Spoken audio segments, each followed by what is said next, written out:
joking. Okay, right. Group verse. 3, 2, 1. Give it up for the incredible Georgie Jones!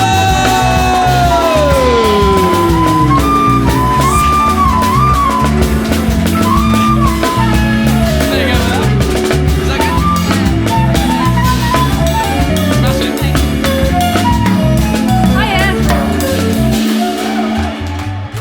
Thank you so much for having me. Last night when Henry rang us to kind of explain how it works with the band and everything, and Tia was at Lauren Hill, I was in home base shopping for Raw plugs, so that's where we're at, okay? Yeah, okie dokie, sharp left turn, but it'll be fine. True story, I put up a mirror today, big day for me personally. Anyway, doesn't matter. So thank you guys. I'd love to start with a poem about love. Is anybody in love in the room? Okay, me too. It's nice, hey? It's really nice. I don't talk about it a lot in my poetry stuff, but I thought, why not? Yeah, I'm completely in love with the Latin American rapper Pitbull. Yeah.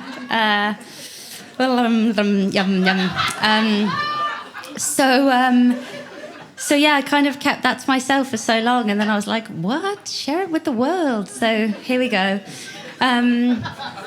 So I suppose music-wise, I don't know, like Pitbull, romantic, is that a vibe?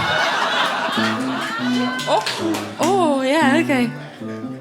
This one's called Mrs. Worldwide.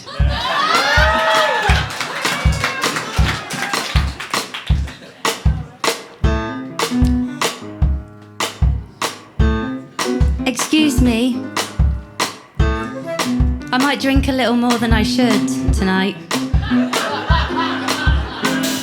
but it's the only way I might muster something like courage, so douse me in Dutch, make me brave enough to say everything I could barely catch my breath for sober. Consider this me living in the moment, because for all we know, we might not get tomorrow. So tonight, I'd like to write you into endless poems. Devote 100 lines each to your smile, your machismo, your eyes. And then 100 lines more once you pop those little shades off and I can see what they actually look like. Take me stateside. We can stand in the center of Times Square, tipsy with giddiness as we drink in the lights. And like everything else I love, I can take a picture of you with a Kodak if that would make you happy, which I imagine it probably would.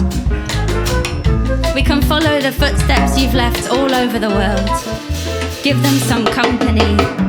We could tie a bouquet under their arch and make me Mrs. Worldwide, Mrs. 305. And I will vow from here on out to always yell timber when you go down. Oh. Sorry. I wish I hadn't said that, never mind.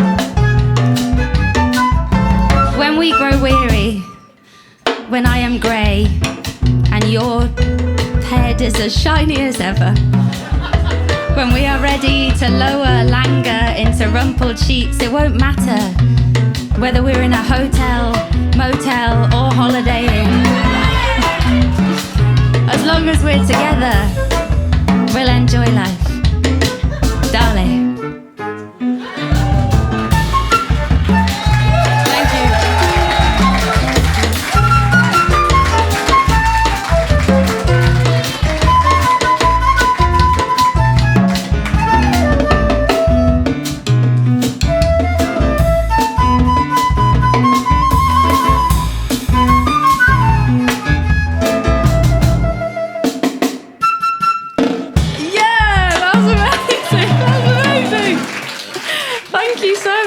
That was such a joy. I guess, like, let's go find Pitbull, I suppose. Yeah. I did that at a gig once, actually, and I was sat with my boyfriend, so, like, devastating for him, unfortunately. And apparently he told me afterwards there was a man a couple of tables in front of him who just turned to his companion and went, "Too weird." Sorry. I wasn't going to do this one, but I've sat at the back and I thought, yeah, it might be fun. So you'll have to forgive me. I'm reading it off my phone, which is just really like devastating on a personal level. But I haven't done this in so long, and I'm working on a new show at the moment, which is happening next Thursday, and it's definitely fine because I've had it written for ages and I know all the words, and it's not an issue at all that that's happening so soon. And I've spent the day putting mirrors on the wall. Why aren't you learning your lines? I don't know. So yeah, I've been kind of thinking about the old show, like, is there any bits in that I can quickly shove into the new show? And there aren't. But I remembered this, and then I thought, oh, maybe this will be quite fun with this wonderful band. So it's kind of a poem of two halves, which is to say, the first half's pretty rhythmic, and when I used to do the old show, I used to do it to an instrumental version of Will Smith's Getting Jiggy With It. And then it kind of breaks out into a different thing. So is that okay? Is that enough? Yeah? It doesn't. Please don't do that song. Do whatever you want, but like that's kind of the tempo, I guess. That's the yeah. Amazing. That's delightful. Okay, here we go. So this one is about. It's a bit sad actually. Like, why is Will Smith involved? I don't know, but it's sort of about like being bullied. That show was kind of a coming of age story, and so if you've been bullied, like me too, and it gets better. I don't know. Okay. The only thing that matters to me right now, only thing I want to be right now is cool. Like short tie, rolled up skirt, that's cool. Didn't do my homework, that's so cool. Wearing loads of makeup, even though we're not supposed to in school, that's cool. Extreme side parting, that's so cool. Getting wasted at a party, that's so cool. When it gets to break time, we head into the playground. Smoke while we're at school, that's cool. I wear my rucksack really low down, that's so cool. Graffiti stuff around town, that's so cool. Lyrics on my Converse, behaviour is the third worst of everyone at school, that's cool. Getting fingered by the bike sheds, that's so cool. Pretending that I like it, that's so cool. Wearing flared jeans with embroidered seams on non-uniform day, that's not cool.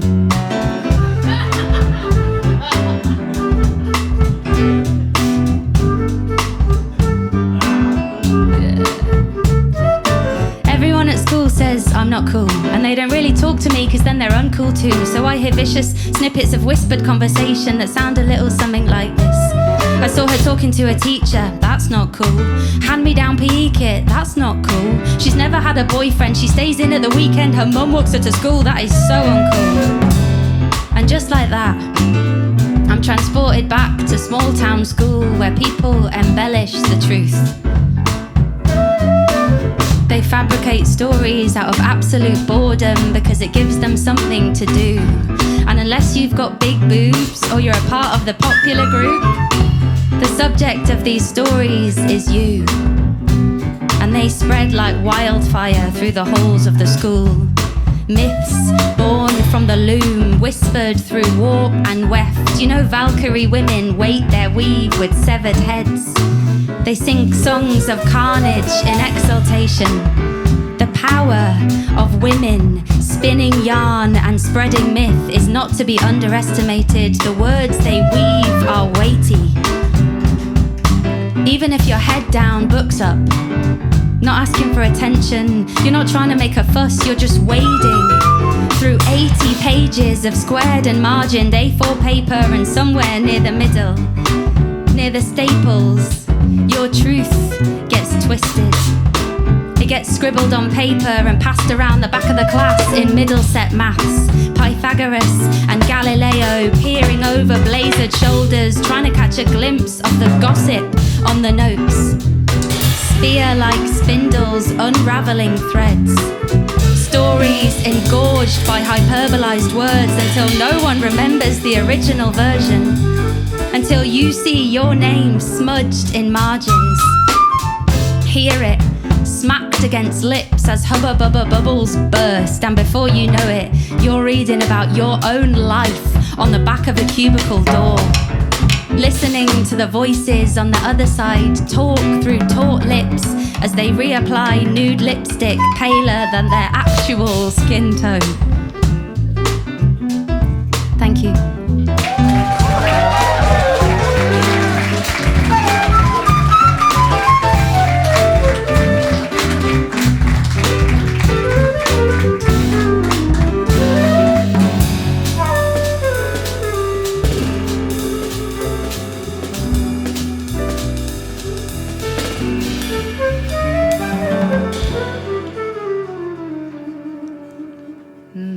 Thank you so much. Thank you. Thank you so much. This next one I'm going to do is been kind of thinking lately about kind of a lot of my friends who are just objectively beautiful for so many reasons pick themselves apart a lot, like their physical appearance. And when I'm not doing work stuff, I love to read like a bit of a trash crime thriller novel for like brain switching off. Yes, delightful. And I've kind of like found a lesson in there unexpectedly, which comes from the author spends a lot more time sort of describing the female protagonist's breasts. More so than he does sort of advancing the narrative plot. And I thought, hang on a second, I think there's a lesson in this. So, what about if it's like a little bit inspirational? Inspirational, sorry, I did just translate this. Yes. Yes. Yeah, is that okay? Yeah, okay. Let's go for that then, shall we? After me? Yeah? Sorry, that I didn't mean that to be rude. I meant like genuinely, shall I? Okay. On the days that you feel less than, which by the way, I hope are few and far between, I would like to invite you to admire your breasts as if they've been written by a 60-something-year-old man in the summer house at the bottom of his garden, penning his soon-to-be-published crime thriller / sexy romp novel. I'd like to invite you to carve out time to admire their size, their previously undiscovered sentience. You've likely never lingered on their ability to be startled or appreciative. Linger for a while. Cocoon yourself in the comforting embrace of misogyny disguised as literature. On the days that you feel less than, which, by the way, I hope are few and far between, do not set off in search of purpose and worth. Your value lies solely in the heft of your bosom, you know that. The way it heaves with convenience, sways with even the faintest shake of a head. You have probably never thought about how hypothetically your breast could suss out a serial killer just a couple of seconds before your brain does. Or what about the way they roll in perfect sync with your eyes? On the days that you feel less than, which by now it should go without saying, I hope are few and far between, I'd like to remind you, this majesty that exists in your mammaries likely flows through you in your entirety, bubbles in the very marrow of your bones, trickles from soft lips as you whisper and WhatsApp incantations, as you trace trees back generations to honour the witches they were never quite able to burn. Thank you.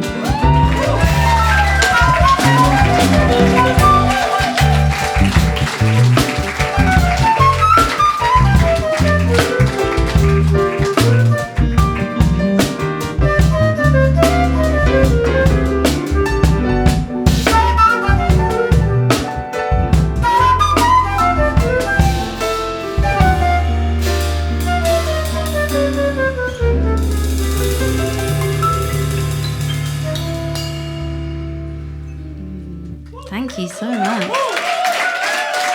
Very lovely. I I've got one final one. I think what's happened since I've been up here is that I've developed a bit of a jazz voice that happens when I'm like saying the poems. And then in between, when the music's so delicious, I don't know what to do because my normal energy is like blah, blah, blah. And then I'm just sort of standing here like, yeah, cool. I'm cool. I'm a cool gal with a microphone. What? Anyway, so we'll work on the in-betweeny bits for next time. Not a problem. Yeah, I've got one final one. I don't know how we're doing for time. Time for one more? Yeah, delish. Okay. This is an oldie but a goldie. I don't know. Just there's no kind of filtration system in here anywhere. What comes in must come out. You know. It's anyway. Okay, so this is a poem, an ode to my absolute favourite place on the planet, which is the women's changing rooms at Virgin Active Cricklewood branch, which since I wrote this, maybe like 6 or 7 years ago, I don't know, I've been told a lot that it's now become a David Lloyd, and I don't know who to write to, but if anyone can point me in the right direction of a complaints department, that'll be delightful. So musically, yeah, I haven't really thought about this one. Should we just have a nice time, just see what comes out of you? Does that sound okay? Yeah. Is it helpful for me to say something? Probably not. She says so many things and none of them are useful. I'm nearly done.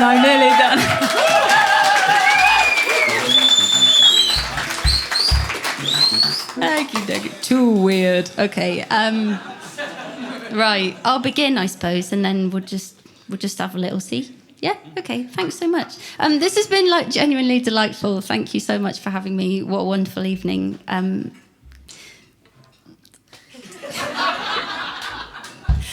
Oh, okay. Yeah, great. Yeah, shut her up.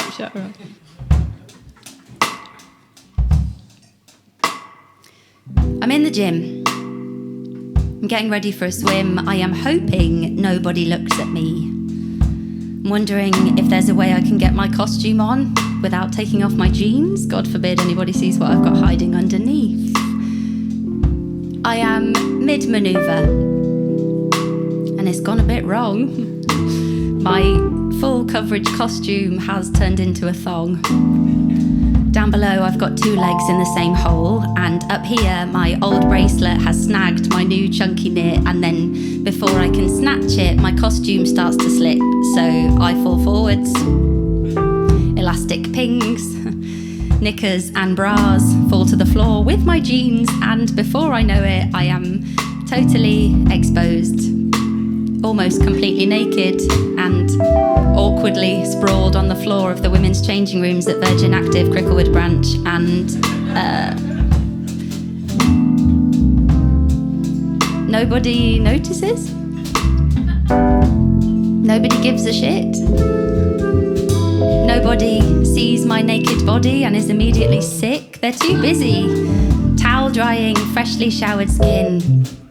They're distracted by nail varnish that's worn too thin, yanking tights over not quite dry thighs. I mean, there's one woman in the corner with her leg up on a chair, just full on hair drying her pubes. And I can't remember the last time I saw women like this.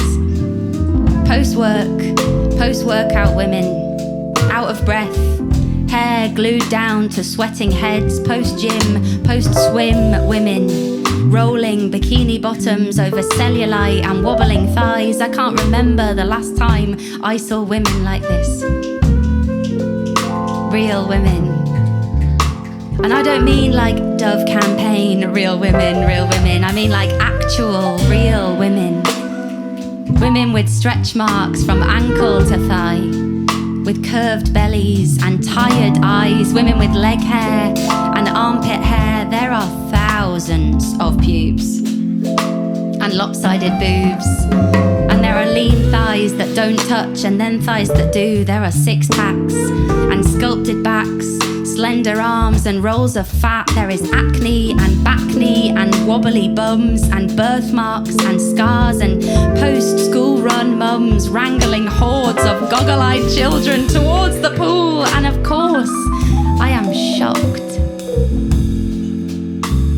Not because of anything these women have or haven't got, but because I can't believe I have never seen this before. I have never seen this much normal. Instead, I've been fed these like bright-eyed, white-toothed women who pose, scantily clad, parenthetical fingers frame slender fingers on slender waist, insurmountably symmetrical. They are photoshopped and filtered within an inch of their lives, so much so you couldn't pick the original woman out of a lineup. I want to bottle this. I want to give a bottle to every woman I know and tell her to have a little bit if she's feeling crap, or failing that, get herself down to Virgin Active Cricklewood brunch. That's where the real women are.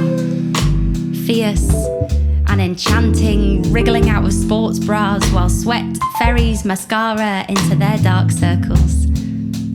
This feels like a real moment. One I will inevitably forget the next time I see a gorgeous stranger in a bikini and I think, I wanna look like that.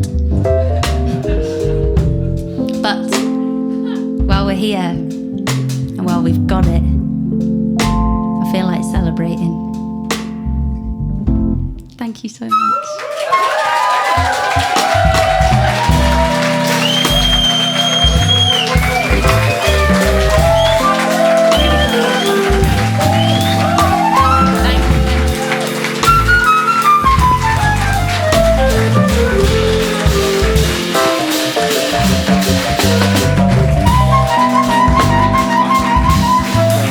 Groovers, give it up for Georgie